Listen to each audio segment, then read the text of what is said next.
So one of the things that, subhanAllah, I would like to inform you, that one lady, she passed away. And now this is the Shaykh, is narrating his story. He's the one who witnessed, and he's the one who was in the graveyard. He said that, from the beginning, the situation was not well. I can see the situation is not well. While giving the ghusl, the face is I can realize, because he's going through experience of 30 years, and smell from the other side and all the other signs. He said, okay, till here I can ignore, and I can just say, okay, maybe it's just a smell coming out of the body and dead body and whatsoever. He said until they took the body into that bed, and they carried the bed until the graveyard, or until the grave, the Shaykh saying, in the graveyard, we were more than we are big in number. The number can flip the whole car, We are many in number in the graveyard. Now we want to carry this woman and put her inside the graveyard, or the grave, and she is not moving. The 5, 6 brothers are trying to, pull this lady. She is not moving. Another 4 or 5 brothers coming and trying to hold this body, and she is not moving. And that's why the Shaykh said, our number was enough to flip the whole car. But this body, with small size and small body, she is not moving from her, that. What's wrong? And he did his best. That body is not moving from that bed. And now he said, I went through all these fiqh issues and all these books. There is nothing like that. Okay, if it's bleeding, you do this. If it's broken, you do this. If you have body chopped into many pieces, what you will do, how you will do ghusl and bath and everything. But I never ever come across with this kind of situation, So I have to call one of the mashayikh. And the situation was really bad. Even though he was saying, before calling the Shaykh, he was standing in between the grave. So one feet is here and the other feet is here. The hole is in between his legs, so he can at least help. But the thing is, the body is not moving. So at the end, when he gave up, he said, let me call one of the mashayikh and ask what to do. So he called one of the mashayikh, and he just in a very fast way, he said, this is the scenario, what should I do? I don't know what to do. So the Shaykh said, well, keep reading, start reading the Quran also. So he said, well, according to my experience, the dead person will not hear, so why I have to read? He said, just read, I cannot give you any answer, just read that. So he said, okay, I came back to the dead body, and I started reading randomly, some from the Surah Yasin, some from Surah Al-Qaf, some verses from here and some verses from here. And the first thing, of course, you take the person into the grave is the legs. So I saw the people are able to lift one leg only. Imagine, people are only lifting one leg.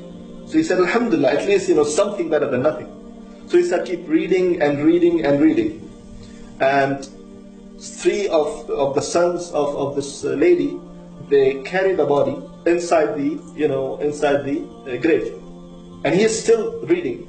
He said something happened. Someone called me. Someone, I think, he just dragged me at the back or something like that. I stopped my qira'ah, I stopped my reading. He said, out of sudden, I just saw that 3 sons went inside the grave. They just fell down, because again, the body became very heavy. They couldn't handle it. So they fell down, the body fell down, and the body, hit the grave, and, So he said, what happened? Why are you doing this to your mother? He said, Wallahi, we don't know. She just, out of sudden, she becomes so heavy, we cannot carry her. So he said, anyways, I went inside the grave, and I started telling them, okay, and I started reading, and I'm just, I'm not stopping reading. I'm just pointing, do this, lift this, and do this. And he said, as a man, as an ajnabi, as a stranger, I cannot touch her, because there is mahram, there is sons and the relative of this lady, so I cannot touch her unless she is completely alone. So I'm just telling and giving the advices what to do and what not to do.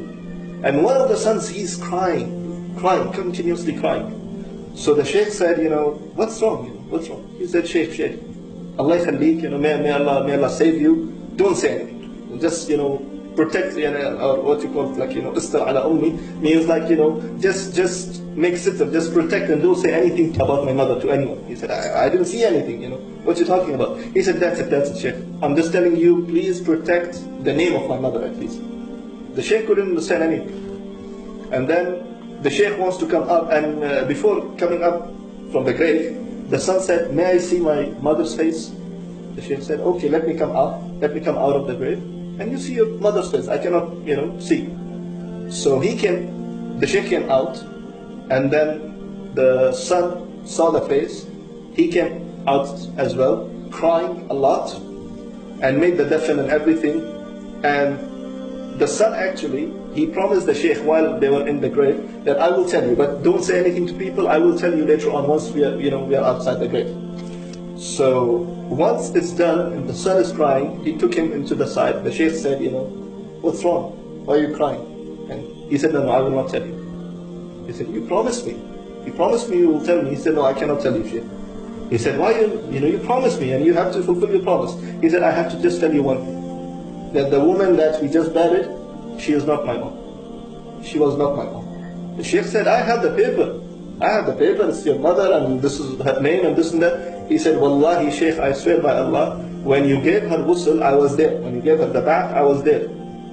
Her face was white, And Wallahi, what I saw just now, it was a coal. It was a black stone. And she was not my mom. And he's crying. The Sheikh said, okay, tell me, what's wrong? He said, no, I cannot tell you, Sheikh, and he left. End of the story. Now the Sheikh saying after a few months, Qaddar Allah, that it was Allah's will that, I prayed again janazah in my graveyard. And a man came to me with a long beard, wearing patra, and there is a spot of sajda on his forehead. And he said, Sheikh, do you remember me? So he said, no, please remind me, I don't know who you are. He said, you remember a few months ago, there was a lady refusing going inside the grave, and I'm the son. So he said, okay, I think he was before different than now. He said, yes, alhamdulillah, I made a tawbah, and I'm changed. So he said, then why you left? Why you just ran away without telling me? You gave me a promise and you have to fulfill your promise. So he said, I will give you now what exactly happened, and I will tell you right now. The Shaykh said, what happened? He said, my mother, in her whole life, she never ever prayed. In her whole life. She never prayed in her whole life.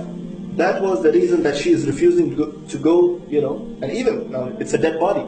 But the body is refusing to go inside the grave, And when I saw that, I was crying. And then at the end, when I saw the last thing, which is opening her face and the cover on her face, and see, it's completely black. She is not my mother. And I was more depressed and I was more, scared. And this is what happened with me. So this is one of the stories that the Shaykh mentioned. He said, now look, just because she didn't pray for life, and she was lazy to go and get up for prayers, this is what happened, and people saw and witnessed that the body was refusing to go inside the grave.